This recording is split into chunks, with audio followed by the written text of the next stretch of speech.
Peuple africain, bonsoir. Nous sommes encore avec le docteur Dimi ce jour pour parler des capsules, capsules réveil africain pour sensibiliser la jeunesse africaine.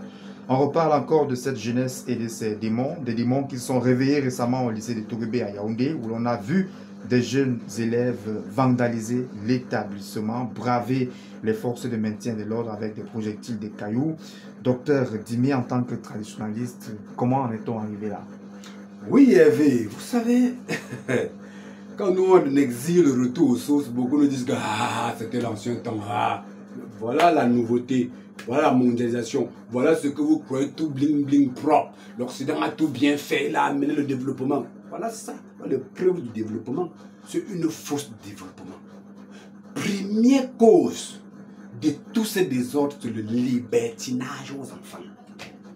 Les parents ont laissé un système de libertinage. La société a laissé un système de libertinage aux enfants. On demande de négocier avec l'enfant. Si l'enfant pose un acte, il faut être souple, il faut être gentil, il ne faut pas chauffer, il ne faut pas fouetter même. Si tu touches même à l'enfant, tu es un démon, tu es mauvais. C'est très dangereux, on ne doit pas parler à l'enfant fort parce que tu le stresses. Voilà les causes. Nos ancêtres, nos lois traditionnelles africaines est rude de Dieu. Voilà pourquoi, au jour d'aujourd'hui, quand on parle de nos traditions, on connaît, c'est pas bon. Parce que dans nos traditions, on ne chouchoute pas. On sait que si on te laisse, si tu parles mouf à ton père aujourd'hui, il t'a laissé. Il t'a parlé verbalement. Le lendemain, tu parles encore mouf 2 fois. Ça veut dire que tu as des sales comportements. Ta sanction doit être sévère pour éradiquer cette pensée-là dans ta tête. Mais aujourd'hui, on ne doit pas parler à l'enfant. C'est le même système. Que ce soit même en Occident. Ce qui s'est passé au lycée là-bas est tout bien. Même en Occident, les enfants ont un libertinage extrême. Qui veut dire, il fait comme il veut. Vraiment, mes chers frères, c'est vous qui m'écoutez. Comment se fait-il qu'un enfant qui n'a pas encore vu les réalités de la vie, qui n'a pas encore souffert, peut mieux réfléchir qu'un parent? Comment un parent peut laisser l'enfant prendre ses propres décisions? Comment? Alors que nous constatons dans la nature que la plupart de l'être humain aiment chercher le chemin facile, là où ça ne c'est pas dur. Voilà, le désordre s'installe parce que on passe de quoi? Le drapeau. On vous dit que à l'heure que vous venez qu'on a soulevé le drapeau, respectez. Personne ne veut respecter. Ils viennent d'abord tard. Quand on ferme la barrière, on ouvre, ça devient un désordre. Jusqu'à ce qu'il y ait un trouble terrible. Parce qu'on ne respecte pas. Vous voyez? Comment se fait-il qu'un enfant peut parler fort à son professeur, à son aîné? C'est comment? Ça commence comment? C'est ce libertinage qu'on a créé dans leur subconscience. Ils sont libres. Le droit extrême des enfants. Mais, vous parlez de droit. Quel est leur devoir? C'est la question. Le droit de l'enfant. Quel est le devoir de l'enfant alors? Rappelez-les régulièrement leur devoir. Mais nos ancêtres rappelaient à l'enfant, voici ton devoir. Respecter le parent et respecter un aîné, quel qu'en soit son langage négatif, son comportement négatif. Je dis quel qu'en soit. Mais alors, au jour d'aujourd'hui, non. L'enfant, le devoir de l'enfant, ce n'est plus ça. On a pu donner de droit à l'enfant que le devoir.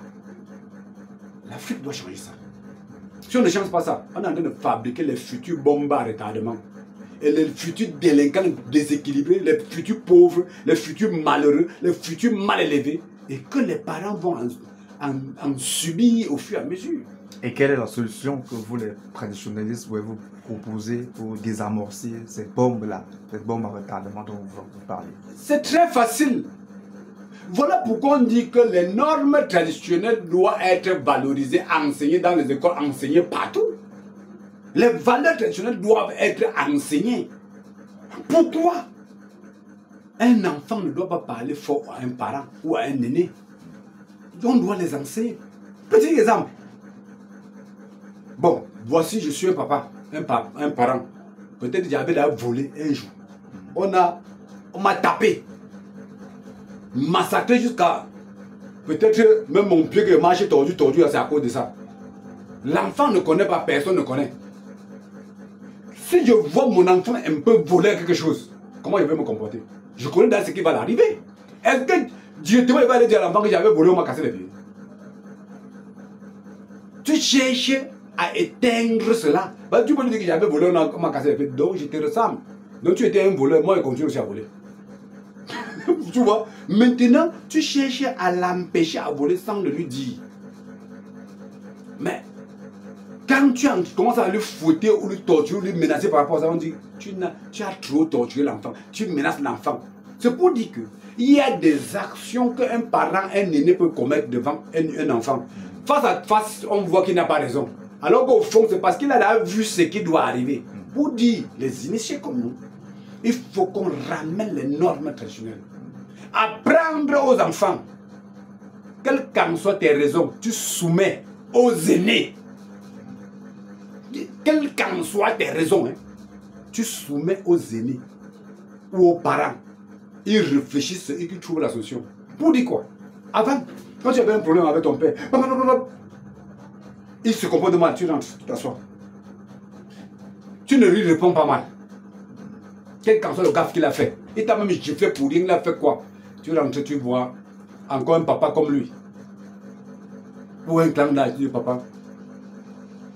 Papa m'a tapé, je ne sais même pas pourquoi. Pour rien. Ton papa devenu méchant, un genre.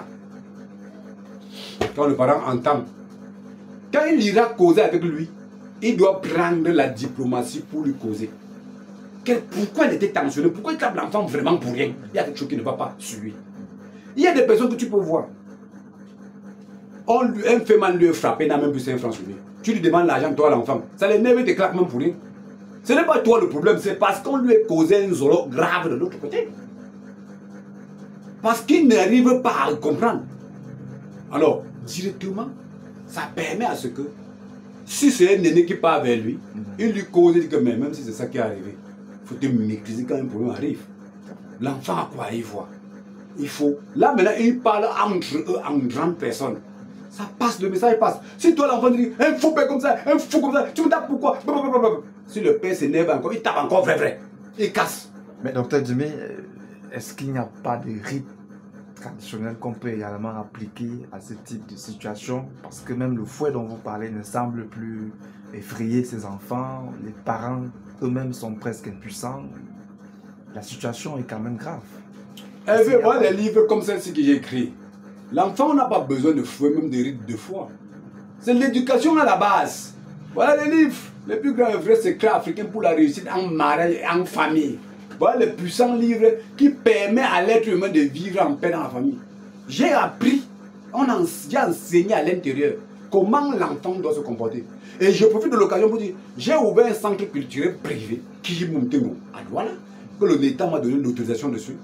J'ai ce centre culturel privé qu'on doit enseigner aux enfants les techniques, comment vivre avec le parent sans faille. Le parent déraille, tu te maîtrises, tu sauras comment dire, lui parler, jusqu'à ce qu'il se calme, même s'il était fâché.